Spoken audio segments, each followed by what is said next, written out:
हरे कृष्ण। श्रीमद् भागवतम चतुर्थ स्कंद 24वां 25वां अध्याय। 24वां अध्याय पृथु की वंश परंपरा और प्रचेताओं को भगवान रुद्र का उपदेश। श्री मैत्र जी कहते हैं, विदुर जी, महाराज पृथु के बाद उनके पुत्र परम यशस्वी विजिताश्व राजा हुए। उनका अपने छोटे भाइयों पर बड़ा स्नेह था, इसलिए उन्होंने चारों को एक एक दिशा का अधिकार सौंप दिया। राजा विजिताश्व ने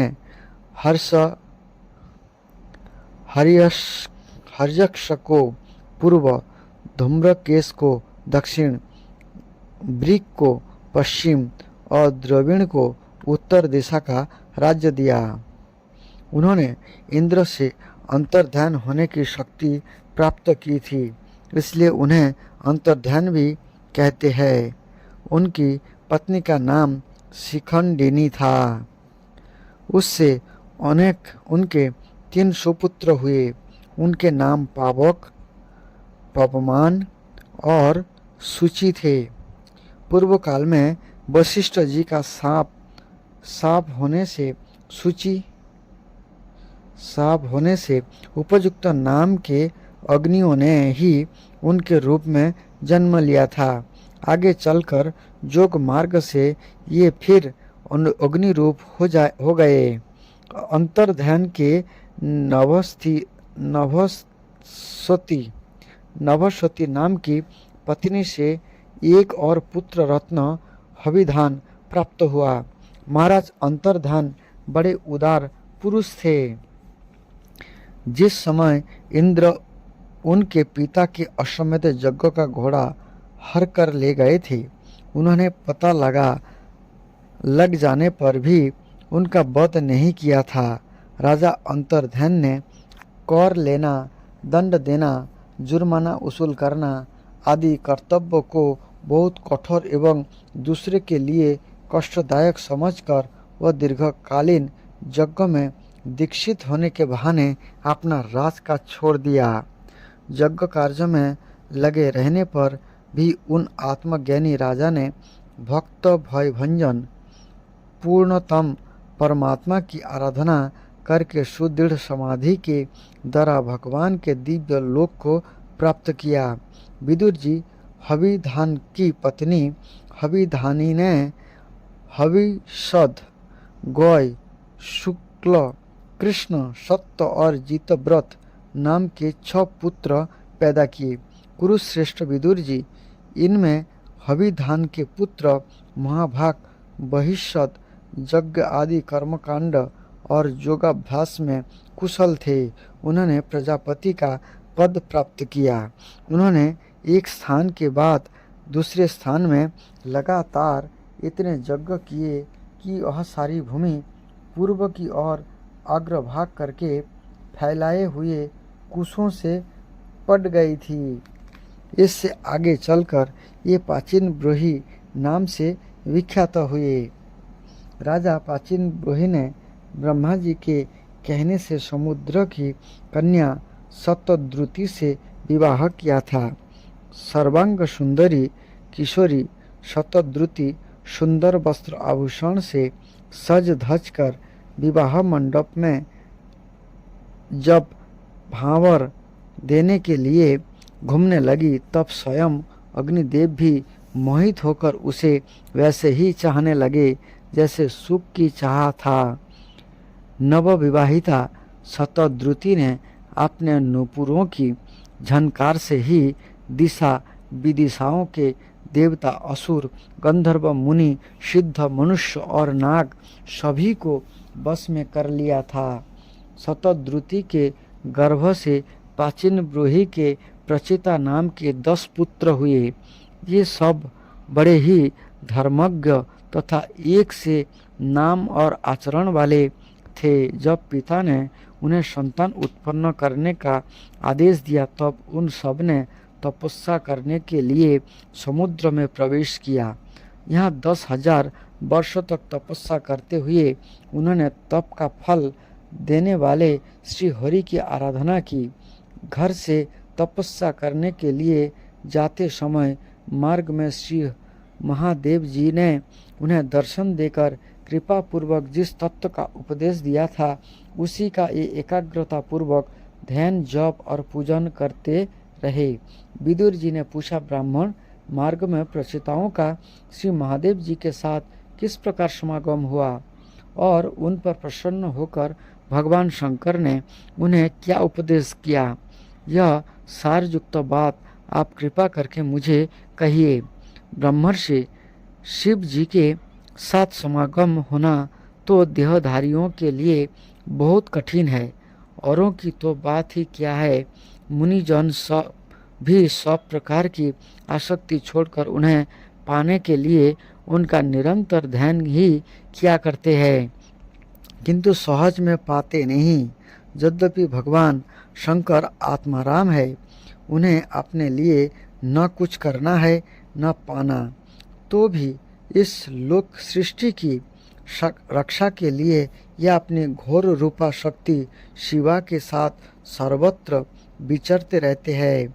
श्री मैत्रेय जी ने कहा, विदुर जी, साधु स्वभाव प्रचेतागण पिता की आज्ञा शिरोधार्य कर तपस्या में चित्त लगा पश्चिम की ओर चल दिए। चलते चलते उन्होंने समुद्र के समान विशाल एक सरोवर देखा।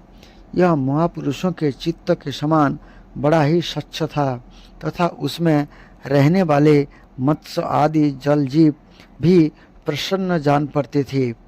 उसमें नील कमल, लाल कमल, रात में, दिन में और सायं काल में खिलने वाले कमल तथा इंदिवर आदि अन्य कई प्रकार के कमल सुशोभित थे। उसके तटों पर हंस, सारस, चकवा और कारंडव आदि जल पक्षी चहक रहे थे। उसके चारों ओर तरह तरह के वृक्ष और लताएं थी। उन पर मत वाले भौरे गूंज रहे थे। उनकी मधुर ध्वनि से हर्षित भौरे गूंज रहे थे। उनकी मधुर ध्वनि से हर्षित होकर मानो उन्हें रोमांच हो रहा था। कमल कोश के परागपुंज वायु के झकोरों से चारों ओर उड़ रहे थे, मानो यहाँ कोई उत्सव हो रहा है। यहाँ मृदंग, पणब आदि बाजों के साथ उन्हीं को दिव्य रागिनियों के क्रम से गायन की मधुर ध्वनि सुनकर उन राजकुमारों को बड़ा आश्चर्य हुआ। इतने में ही उन्होंने देखा कि देवादिदेव भगवान शंकर अपने अनुचरों के सहित उस सरोवर से बाहर आ रहे हैं। उनका शरीर तपी हुई सुवर्ण राशियों के समान कांतिमान है, कुंठ नीलवर्ण है तथा 3 विशाल नेत्र है। ये अपने भक्तों पर अनुग्रह करने के लिए उद्धत है। अनेकों गंधर्व उनका सुजस गा रहे हैं। उनका सहसा दर्शन पाकर प्रचेताओं को बड़ा कौतूहल हुआ और उन्होंने शंकर जी के चरणों में प्रणाम किया। तब शरणागत भयहारी धर्मवत्सल भगवान शंकर ने अपने दर्शन से प्रसन्न हुए। उन धर्मज्ञ और शील संपन्न राजकुमारों से प्रसन्न होकर कहा, श्री महादेव जी ने बोले, तुम लोग राजा प्राचीन ब्रूढ़ी के पुत्र हो, तुम्हारे कल्याण हो। तुम जो कुछ करना चाहते हो वह भी मुझे मालूम है। इस समय तुम लोगों पर कृपा करने के लिए ही मैंने तुम्हें इस प्रकार दर्शन दिया है। जो व्यक्ति अव्यक्त प्रकृति तथा जीव संगक पुरुष इन दोनों के नियामक भगवान वसुदेव की साक्षात शरण लेता है वह मुझे परम प्रिय है। अपने वर्णाश्रम धर्मों का भली भांति पालन करने वाला पुरुष 100 जन्म के बाद ब्रह्म के पद को प्राप्त होता है और इससे भी अधिक पुण्य होने पर वह मुझे प्राप्त होता है।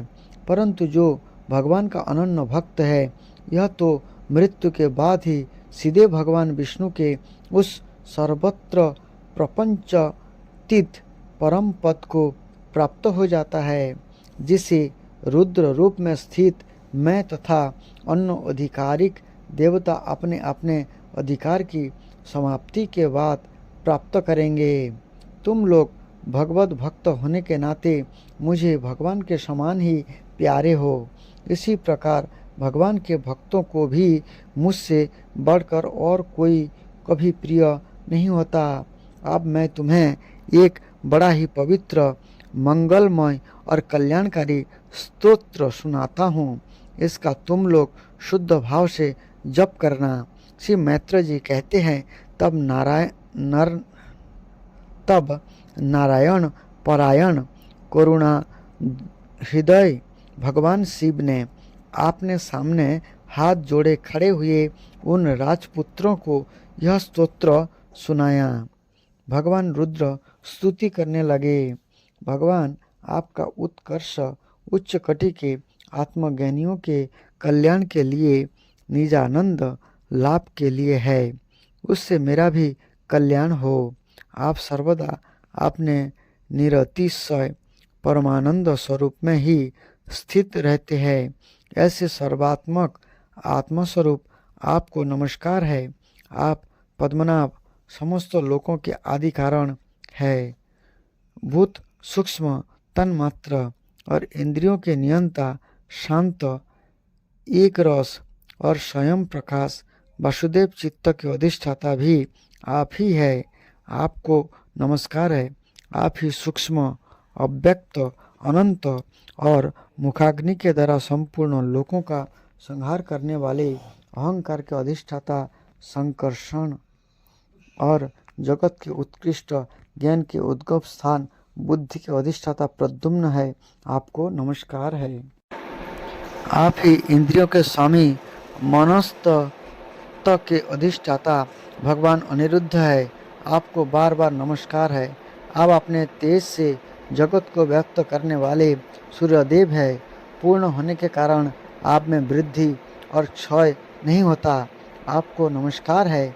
आप स्वर्ग और मोक्ष के द्वार तथा निरंतर पवित्र हृदय में रहने वाले हैं। आपको नमस्कार है। आप ही सुवर्ण रूप, वीर्य के युक्त और चातुर्होत्र कर्म के साधन तथा विस्तार करने वाले अग्निदेव है। आपको नमस्कार है। आप पितर और देवताओं के पोषक सोम है तथा तीनों वेदों के अधिष्ठाता है। हम आपको नमस्कार करते हैं। आप ही समस्त प्राणियों के तृप्त करने वाले सर्वरस जल रूप है। आपको नमस्कार है। आप समस्त प्राणियों के देह, पृथ्वी और विराट स्वरूप है तथा त्रिलोक की रक्षा करने वाले मानसिक, ऐन्द्रिक और शारीरिक शक्ति स्वरूप वायु प्राण है। आपको नमस्कार है। आप ही अपने गुण शब्दों के द्वारा समस्त पदार्थों का ज्ञान कराने वाले तथा बाहर भीतर का भेद करने वाले आकाश है तथा आप ही महान पुण्यों से प्राप्त होने वाले परम तेजमय स्वर्ग, वैकुंठ आदि लोक है। आपको पुनः पुनः नमस्कार है। आप पितृलोक की प्राप्ति करने वाले प्रवृत्ति कर्मरूप और देवलोक की प्राप्ति के साधन निर्वृत्ति कर्म रूप है तथा आप ही अधर्म के फल रूप सुखदायक मृत्यु है। आपको नमस्कार है। नाथ, आप ही पुराण पुरुष तथा शंख और जोग के अधीश्वर भगवान श्री कृष्ण है। आप सब प्रकार की कामना की पूर्ति के कारण साक्षात मंत्र मूर्ति और महान धर्म स्वरूप है। आपकी ज्ञान शक्ति किसी भी प्रकार कुंठित होने वाली नहीं है। आपको नमस्कार है। नमस्कार है। आप ही कर्ता, कारण और कर्म तीनों शक्तियों के, आप ही कर्ता, कारण और कर्म तीनों शक्तियों के एकमात्र आश्रय है। आप ही अहंकार के अधिष्ठाता रुद्र है। आप ही ज्ञान और क्रिया स्वरूप है तथा आपसे ही परा, पश्यंती, मध्यमा और वैखरी चार प्रकार की वाणी की अभिव्यक्ति होती है। आपको नमस्कार है। प्रभु, हमें आपके दर्शनों की अभिलाषा है। अतः आपके भक्तजन जिसका पूजन करते हैं और जो आपके निज जनों को अत्यंत प्रिय है, आपने उस अनूप रूप की आप हमें झांकी कराइए। आपका यह रूप अपने गुणों से समस्त इंद्रियों को तृप्त करने वाला है। वह वर्षाकालीन मेघ के समान स्निग्ध श्याम और संपूर्ण सौंदर्य का सार सर्वस्व है। सुंदर चार विशाल भुजाएं, महान मनोहर मुखारबिंद, कमल दल के समान नेत्र, सुंदर भुएं, सुघड़ नासिका, मन मोहिनी दंत दंत पंक्ति, अमोल कपोल युक्त मनोहर मुखमंडल और शोभाशाली समान कर्ण जुगल है। प्रीतिपूर्ण उन्मुक्त हास्य, तिरछी चितवन, काली काली घुंघराली अलकें, कमल कुसुम की केसर के समान फराता हुआ पीताम्बर, झिलमिलाते हुए कुंडल, चमचमाते हुए मुकुट, कंकण, हार, नुपुर और मेखला आदि विचित्र आभूषण तथा शंख चक्र गदा पद्म वनमाला और कस्तूभ मणि के कारण उसकी अपूर्व शोभा है। उसके सिंह के समान स्थूल कंधे हैं, जिन पर हार, कयूर एवं कुंडल आदि की कांति झिलमिलाती रहती है तथा कस्तूभ मणि की कांति से सुशोभित मनोहर ग्रीवा है। उसका श्यामल वक्षस्थल श्रीवत्स चिन्ह के रूप में लक्ष्मी जी का नित्य निवास होने के कारण कसौटी की शोभा को भी मात करता है। उनका त्रिबली से सुशोभित पीपल के पत्ते के समान सुडौल उदर सांस के आने जाने से हिलता हुआ बड़ा ही मनोहर जान पड़ता है। उसमें जो भमरे के समान चक्करदार नाभि है, वह इतनी गहरी है कि उससे उत्पन्न हुआ यह विश्व मानो फिर उसी में लीन होना चाहते हैं। श्याम वर्ण कोटि भाग में पीताम्बर और सुवर्ण की मेखला, कोटि भाग में पीताम्बर और सुवर्ण की मेखला श्याम मेखला शोभायमान है।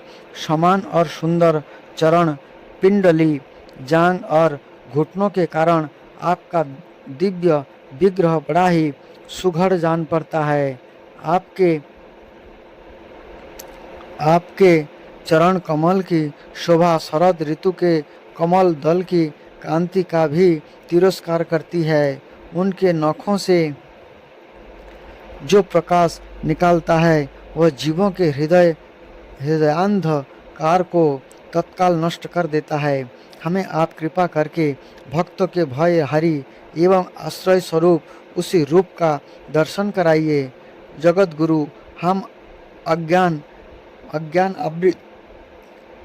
आवृत प्राणियों को अपनी प्राप्ति का मार्ग बतलाने वाले आप ही हमारे गुरु है। प्रभु, चित्त शुद्धि की अभिलाषा रखने वाले पुरुषों को आपके इस रूप का निरंतर ध्यान करना चाहिए। इसकी भक्ति ही स्वधर्म का पालन करने वाले पुरुषों को अभय करने वाली है। स्वर्ग का शासन करने वाला इंद्र भी आपको ही पाना चाहते हैं तथा विशुद्ध आत्मज्ञानियों की गति भी आप ही है। इस प्रकार आप सभी देवधारियों के लिए अत्यंत दुर्लभ है। केवल शक्तिमान पुरुष ही आपको पा सकते हैं। सत्पुरुषों के लिए भी दुर्लभ अनन्य भक्ति से भगवान को प्रसन्न करके, जिनकी प्रसन्नता किसी अन्य साधन से दुस्साध्य है, ऐसा कौन होगा जो उनके चरण कमलों के अतिरिक्त और कुछ चाहेगा। जो काल अपने अदम्य उत्साह और पराक्रम में फड़कती हुए भौओं के इशारे से सारे संसार को संहार कर डालता है, वह भी आपके चरणों की शरण में गए हुए प्राणी पर अपना अधिकार नहीं मानते। ऐसे भगवान के प्रेमी भक्तों का यदि आधे क्षण के लिए भी समागम हो जाए तो उसके सामने मैं स्वर्ग और मोक्ष की कुछ नहीं समझता। फिर मृत्यु लोक के तुच्छ भोगों की तो बात ही क्या है। प्रभु आपके चरण संपूर्ण पाप राशियों को हर लेने वाले हैं। हम तो केवल वही चाहते हैं कि जिन लोगों ने आपका कीर्ति और तीर्थ गंगा जी में आंतरिक और बाह्य स्नान करके मानसिक और शारीरिक दोनों प्रकार के पापों को धो डाला है, तथा जो जीवों के प्रति दया, राग, द्वेष रहित चित्त तथा सरलता आदि गुणों से युक्त है, उन आपको भक्तजनों का संग हमें सदा प्राप्त होता रहे। वही हम पर आपकी बड़ी कृपा होगी। जिस साधक का चित्त भक्ति योग से अनुग्रहित एवं विशुद्ध होकर ना तो बाह्य विषयों में भटकता है और न अज्ञान गुहार रूप प्रकृति में ही लीन होता है, यह अनायास ही आपके स्वरूप का दर्शन पा जाते हैं, जिसमें वह सारा जगत दिखाई देता है और जो स्वयं संपूर्ण जगत में भास रहा है। यह आकाश के समान विस्तृत और परम प्रकाशमय ब्रह्म तत्व आप ही है। भगवान आपकी माया अनेक प्रकार के रूप धारण करती है। इसी के द्वारा आप इस प्रकार जगत की रचना, पालन और संहार करते हैं, जैसे वह कोई सद्वस्तु हो।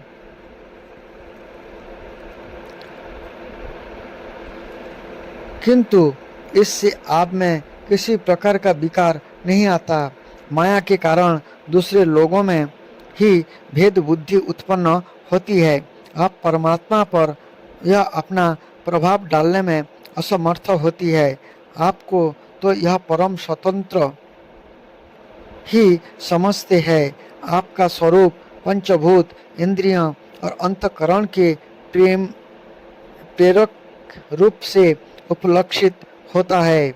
जो कर्मयोगी पुरुष सिद्धि प्राप्त करने के लिए तरह तरह के कर्मों द्वारा आपके इस सगुण साकार स्वरूप का श्रद्धापूर्वक भलीभांति पूजन करते हैं, ये ही वेद और शास्त्रों के सच्चे मर्मज्ञ है। प्रभु आप ही अद्वितीय आदि पुरुष है। सृष्टि के पूर्व आपकी माया शक्ति सोई रहती है, फिर उसी के द्वारा सत्य, रज और तमो रूप गुणों का भेद होता है और इसके बाद उन्हीं गुणों से महत्तत्व, अहंकार, आकाश, वायु, अग्नि, जल, पृथ्वी, देवता, ऋषि और समस्त प्राणियों से युक्त इस जगत की उत्पत्ति होती है। फिर आप अपने ही माया शक्ति से रचे हुए इन जरायुज, अंडज, स्वदेश और उद्भिज भेद से 4 प्रकार के शरीर में अंश रूप से प्रवेश कर जाते हैं और जिस प्रकार मधुमक्खियाँ अपने ही उत्पन्न किए हुए मधु का आस्वादन करती है, उसी प्रकार वह आपका अंश उन शरीर में रहकर इंद्रियों के द्वारा इन तुच्छ विषयों को भोगता है। आपके इस अंश को ही पुरुष या जीव कहते हैं। प्रभु आपका तत्व ज्ञान प्रत्यक्ष से नहीं अनुमान से होता है। प्रलय काल उपस्थित होने पर काल स्वरूप आप ही अपने प्रचंड एवं असह्य वेग से पृथ्वी आदि भूतों को अन्य भूतों से विचलित कराकर समस्त लोक का संहार कर देते हैं। जैसे वायु अपने असहनीय एवं प्रचंड झोंकों से मेघों के द्वारा ही मेघों को तितर बितर करके नष्ट कर डालती है, भगवान यह मोहग्रस्त जीव प्रमादवश हर समय इसी चिंता में रहता है कि अमुक कार्य करना है, इसका लोभ बढ़ गया है और इसे विषय की ही लालसा बनी रहती है। किंतु आप सदा ही सजग रहते हैं। भूख से जीभ लपलपाता हुआ सर्प जैसे चूहे को चाट कर जाता है, उसी प्रकार आप अपने काल स्वरूप से उसे सहसा गिल जाते हैं। आपकी अवहेलना करने के कारण अपनी आयु को व्यर्थ मानने वाला ऐसा कौन विद्वान होगा जो आपके चरण कमलों को विसारेगा। इसकी पूजा तो काल की आशंका से ही हमारे पिता ब्रह्मा जी और स्वयंभू आदि 14 मनुओं ने भी बिना कोई विचार किए केवल श्रद्धा से ही की थी। ब्राह्मण, इस प्रकार सारा जगत रुद्र रूप काल के भय से व्याकुल है, अतः परमात्मन इस तत्व को जानने वाले हम लोगों के तो इस समय आप ही सर्वथा भय शून्य आश्रय है। राजकुमारों, तुम लोग विशुद्ध भाव से धर्म का आचरण करते हुए भगवान में चित्त लगाकर मेरे कहे हुए इस स्तोत्र का जप करते रहो। भगवान तुम्हारा मंगल करेंगे। तुम लोग अपने अंतःकरण में स्थित उन सर्वभूतात्मा अंतर्जामी परमात्मा श्री हरि का ही बार बार स्तवन और चिंतन करते हुए पूजन करो। मैंने तुम्हें यह योग आदेश नाम का स्तोत्र सुनाया है। तुम लोग इसे मन से धारण कर मुनि व्रत का आचरण करते हुए इसका एकाग्रता से आदरपूर्वक अभ्यास करो। यह स्तोत्र पूर्व काल में जगदीशतार के इच्छुक प्रजापतियों के पति भगवान ब्रह्मा जी ने प्रजा उत्पन्न करने की इच्छा वाले हम भृगु आदि अपने पुत्रों को सुनाया था। जब हम प्रजापतियों को प्रजा का विस्तार करने की आज्ञा हुई, तब इसी के द्वारा हमने अपना अज्ञान निवृत्त करके अनेक प्रकार की प्रजा उत्पन्न की थी। आप भी जो भगवत परायण पुरुष इसका एकाग्र चित्त से नित्य प्रति जप करेगा, उसका शीघ्र ही कल्याण हो जाएगा। इस लोक में सब प्रकार के कल्याण साधन में मोक्षदायक ज्ञान ही सबसे श्रेष्ठ है। ज्ञान नौका पर चढ़ा हुआ पुरुष अनायास ही इस दुस्तर संसार सागर को पार कर लेता है। यद्यपि भगवान की आराधना बहुत कठिन है, किंतु मेरे कहे हुए इस स्तोत्र का जो श्रद्धापूर्वक पाठ करेगा, वो सुगमता से ही उनका प्रसन्नता प्राप्त कर लेगा। भगवान ही संपूर्ण कल्याण साधन के एकमात्र प्यारे प्राप्तव्य है। अतः मेरे गाए हुए इस स्तोत्र के गान से उन्हें प्रसन्न करके यह स्थिर चित्त होकर उनसे जो कुछ कहेगा प्राप्त कर लेगा। जो पुरुष उषा काल में उठकर इसे श्रद्धा पूर्वक हाथ जोड़कर सुनता है, यह सब प्रकार के कर्म बंधन से मुक्त हो जाता है। राजकुमारों, मैंने तुम्हें जो यह परम पुरुष परमात्मा का स्तोत्र सुनाया है, इसे एकाग्र चित्त से जपते हुए तुम महान तपस्या करो। तपस्या पूर्ण होने पर उसी से तुम्हें अभीष्ट फल प्राप्त हो जाएगा। 25वां अध्याय पुरंजनोपाख्यान का प्रारंभ। पुरंजनोपाख्यान का प्रारंभ। श्री मैत्रेय जी कहते हैं, विदुर जी, इस प्रकार भगवान शंकर ने प्रचेताओं को उपदेश दिया। फिर प्रचेताओं ने शंकर जी को बड़े भक्ति भाव से पूजा की। इसके पश्चात उन राजकुमारों के सामने ही अंतर्ध्यान हो गए। सब के सब प्रचेता जल में खड़े रहकर भगवान रुद्र के बताए स्तोत्र का जप करते हुए 10,000 वर्ष तक तपस्या करते रहे। इन दिनों राजा प्राचीन ब्रूहि का चित्त कर्म कांड में बहुत रम गया था। उन्हें अध्यात्म विद्या विशारद परम कृपालु नारद जी ने उपदेश दिया। उन्होंने कहा कि राजन, इन कर्मों के द्वारा तुम अपना कौन सा कल्याण करना चाहते हो? दुख के आत्यंतिक नाश और परमानंद की प्राप्ति का नाम कल्याण है। यह तो कर्म से नहीं मिलता। राजा ने कहा, महाभाग नारद जी, मेरी बुद्धि कर्म में फंसी हुई है, इसलिए मुझे परम कल्याण का कोई पता नहीं है। आप मुझे विशुद्ध ज्ञान का उपदेश दीजिए, जिससे मैं इस कर्म बंधन से छूट जाऊं। जो पुरुष कपट धर्ममय गृहस्थ आश्रम में ही रहता हुआ पुत्र, स्त्री और धन को ही परम पुरुषार्थ मानता है, वह अज्ञान बस संसार अरण्य में ही भटकता रहने के कारण इस परम कल्याण को प्राप्त नहीं कर सकता। श्री नारद जी ने कहा, देखो राजन, तुमने यज्ञ में निर्दयता पूर्वक जिन हजारों पशुओं की बलि दी है।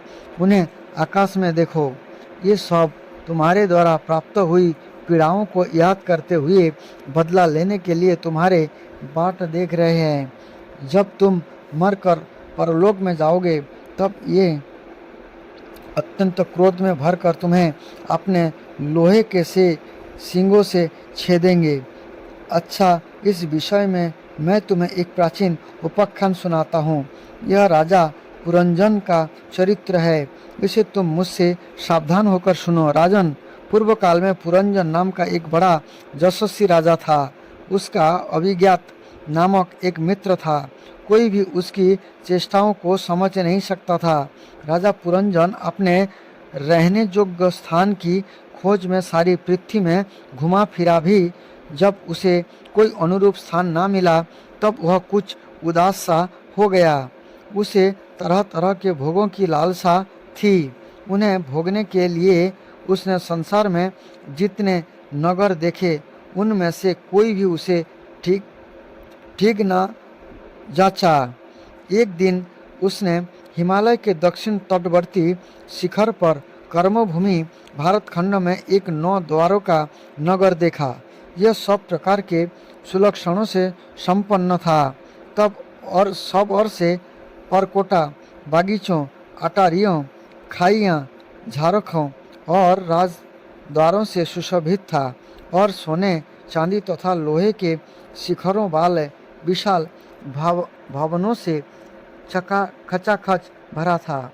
उसके महलों की फर्शें नीलम, स्फटिक, वैदुर्य, मोती, पन्ने और लालों की बनी हुई थी। अपनी कांति के कारण वो नगर की राजधानी भोगवतीपुर के समान जान पड़ता था। उसमें जहाँ तहाँ अनेकों सभा भवन, चौराहे, सड़कें, क्रीड़ा भवन, बाजार, विश्राम स्थान, ध्वजा, पताकाएं और मूंगे के चबूतरे सुशोभित थे। उस नगर के बाहर दिव्य वृक्ष और लताओं से पूर्ण एक सुंदर बाग था। उसके बीच में एक सरोवर सुशोभित था।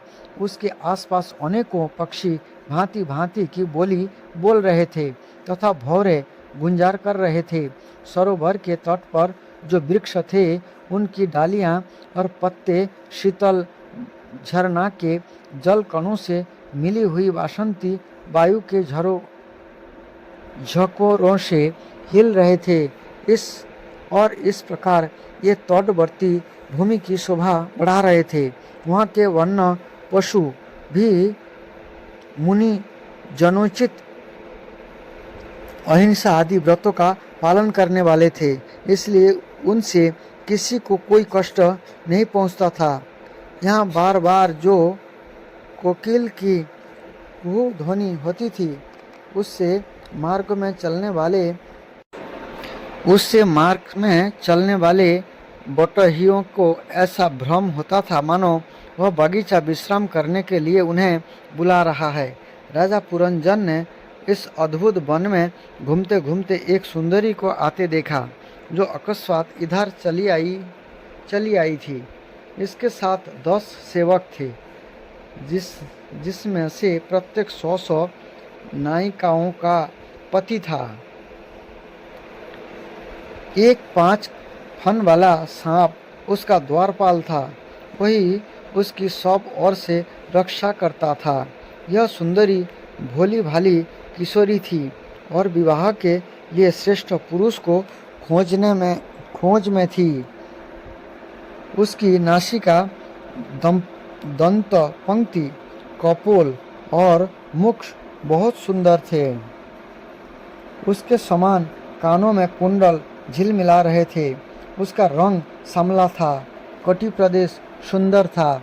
वह पीले रंग की साड़ी और सोने की करधनी पहने हुए थी तथा चलते समय चरणों से नुपुरों की झंकार करती जाती थी। अधिक क्या, यह साक्षात कोई देवी सी जान पड़ती थी। यह गजगामिनी बाला किशोर अवस्था की सूचना देने वाले अपने गोल गोल समान और परस्पर सटे हुए स्तनों को लज्जावश बार बार आंचल से ढकती जाती थी। उसकी प्रेम से मटकती भौवें और प्रेम पूर्ण तिरछी चितवन के बाणों से घायल होकर वीर पुरंजन ने लज्जायुक्त मुस्कान से और भी सुंदर लगने वाली उस देवी से मधुर वाणी में कहा, कमल दल लोचने, मुझे बताओ तुम कौन हो, किसकी कन्या हो? साध्वी, इस समय आ कहाँ से रही हो? भीरु, इस पुरी के समीप तुम क्या करना चाहती हो? शुभ्रु, तुम्हारे साथ इस 11वें महान शूरवीरों से संचालित ये 10 सेवक कौन है? और ये सहेलियां तथा तुम्हारे आगे आगे चलने वाला ये सर्प कौन है? सुंदरी, तुम साक्षात लज्जा देवी हो अथवा उमा, रमा और ब्राह्मणी में से कोई हो? यहाँ वन में मुनियों की तरह एकांतवास करके क्यों अपने पतिदेव को खोज रही हो? तुम्हारे प्राणनाथ तो तुम उनके चरणों की कामना करती हो। इतने से ही पूर्व काम हो जाएंगे। अच्छा, यदि तुम साक्षात कमला देवी हो तो तुम्हारे हाथ का कीड़ा कमल कहाँ गिर गया? शुभगे, तुम इनमें से तो कोई हो नहीं, क्योंकि तुम्हारे चरण पृथ्वी का स्पर्श कर रहे हैं। अच्छा, यदि तुम कोई मानवी ही हो तो लक्ष्मी जी किस प्रकार भगवान विष्णु के साथ वैकुंठ की शोभा बढ़ाती है, इस प्रकार तुम मेरे साथ इस श्रेष्ठ पुरुष को अलंकृत करो। देखो, मैं बड़ा ही वीर और पराक्रमी हूँ, परंतु आज तुम्हारे कटाक्ष ने मेरे मन को बेकाबू कर दिया है। तुम्हारी लजीली और रतिभाव से भरी मुस्कान के साथ भवों के संकेत पाकर यह शक्तिशाली कामदेव मुझे पीड़ित कर रहा है। इसलिए सुंदरी, आप तुम्हें मुझ पर कृपा करनी चाहिए। सुचिस्मिते, सुंदर भौवें और सुघड़ नेत्रों से सुशोभित तुम्हारा मुखार वृंद, इन लंबी लंबी काली अलकावलियों से घिरा हुआ मैं तुम्हारे मुख से निकले हुए वाक्य बड़े ही मीठे और मन हरने वाले हैं, परंतु यह मुख तो लज्जा के मारे मेरी और होता नहीं है। जरा ऊंचा करके अपने इस सुंदर मुखड़े का मुझे दर्शन तो कराओ। श्री नारद जी ने कहा, वीरवर, जब राजा पुरंजन ने अधीर सा होकर इस प्रकार याचना की, तब उस बाला ने भी हंसते हुए उसका अनुमोदन किया। यह भी राजा को देखकर मोहित हो चुकी थी। वह कहने लगी, नरश्रेष्ठ, हमें अपने उत्पन्न करने वाला ठीक ठीक पता नहीं है, और ना हम अपने जा किसी दूसरे के नाम जा गोत्र की ही जानती है। वीरवर, आज हम सब इस पुरी में है, इसके सिवा मैं और कुछ नहीं जानती। मुझे इसका भी पता नहीं है कि हमारे रहने के लिए यह पुरी किसने बनाई है। प्रियवर, ये पुरुष मेरे सखा और स्त्रियां मेरी सहेलियां हैं, तथा जिस समय मैं सो जाती हूँ, यह सर्प जागता हुआ इस पुरी की रक्षा करता रहता है। शत्रु दमन, आप यहाँ पधारे, यह मेरे लिए सौभाग्य की बात है। आपका मंगल हो। आपको विषय भोग की इच्छा है, इसकी पूर्ति के लिए मैं अपने साथियों सहित सभी प्रकार के भोग प्रस्तुत करती रहूँगी। प्रभु, इस 9 द्वारों वाली पुरी में मेरे प्रस्तुत किए हुए इच्छित भोगों को भोगते हुए आप सैकड़ों वर्षों तक निवास कीजिए। भला आपको छोड़कर मैं और किसके साथ रमण करूंगी? दूसरे लोग तो ना रति सुख को जानते हैं, ना विहित भोगों को ही भोगते हैं, ना परलोक का ही विचार करते हैं, और ना कल क्या होगा इसका ही ध्यान रखते हैं। अतएव पशुतुल्य है। ओ, इस लोक में गृहस्थ आश्रम में ही धर्म, अर्थ, काम, संतान, सुख, मोक्ष, सुजस और स्वर्गादि दिव्य लोक की प्राप्ति हो सकती है।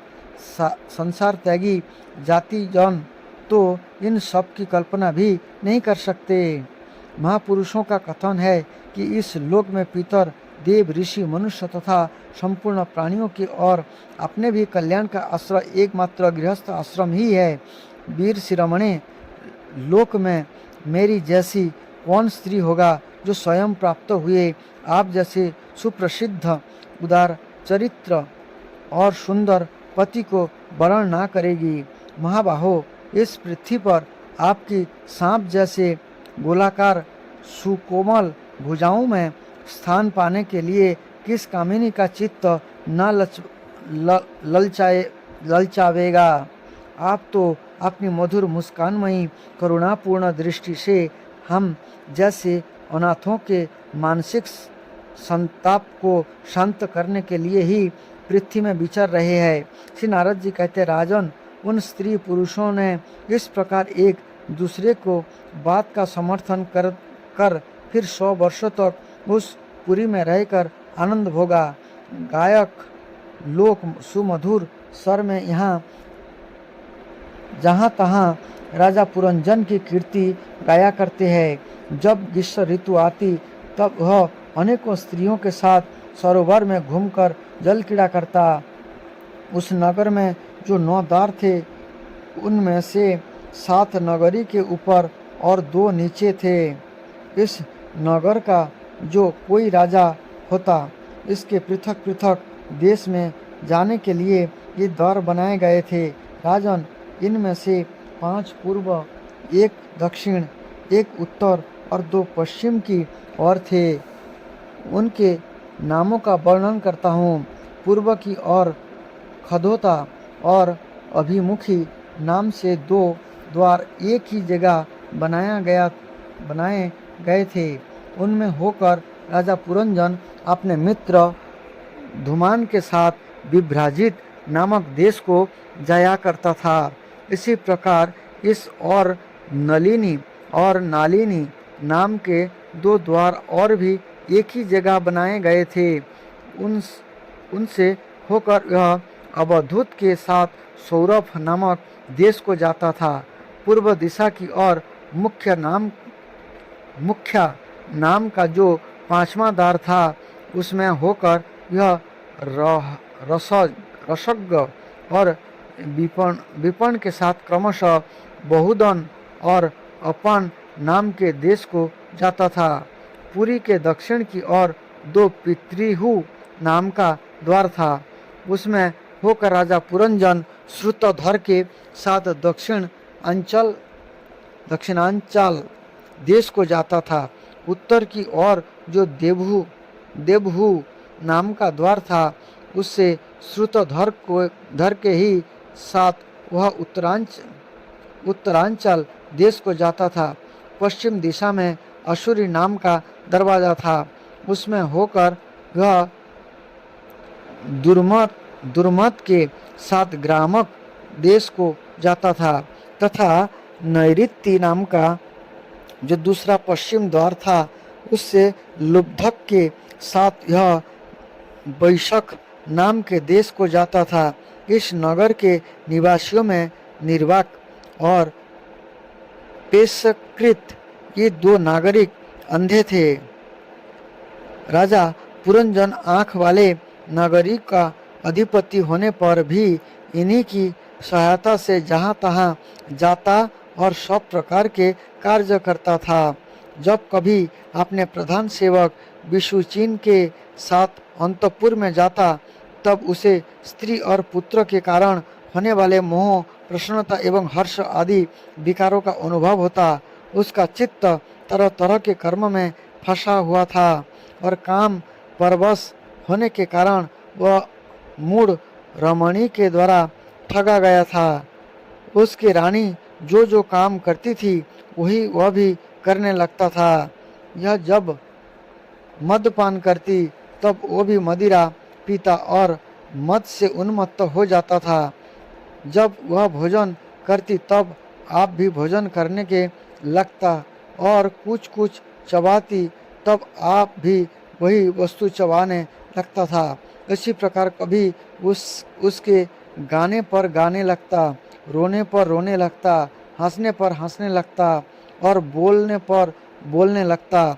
यह दौड़ती तो आप भी दौड़ने लगता, खड़ी होती तो आप भी खड़ा हो जाता, सोती तो आप भी उसके साथ सो जाता, और बैठती तो आप भी बैठ जाता। कभी वह सुनने लगती तो आप भी सुनने लगता, देखती तो देखने लगता, सूंघती तो सूंघने लगता, और किसी चीज़ को छूती तो आप भी छूने लगता। कभी इसकी प्रिया शोकाकुल होती तो ये अत्यंत दिनों के समान व्याकुल हो जाता। जब वो प्रसन्न होती आप भी प्रसन्न हो जाता, और उसके आनंदित होने पर आप भी आनंदित हो जाता। इस प्रकार राजा पुरंजन अपनी सुंदरी रानी के द्वारा ठगा गया। सारा प्रकृति वर्ग परिकर ही सब उसको धोखा देने लगा। यह मूर्ख विवश होकर इच्छा ना होने पर भी खेल के लिए घर पर पाले हुए बांदरों के समान अनुकरण करता रहता। हरे कृष्ण।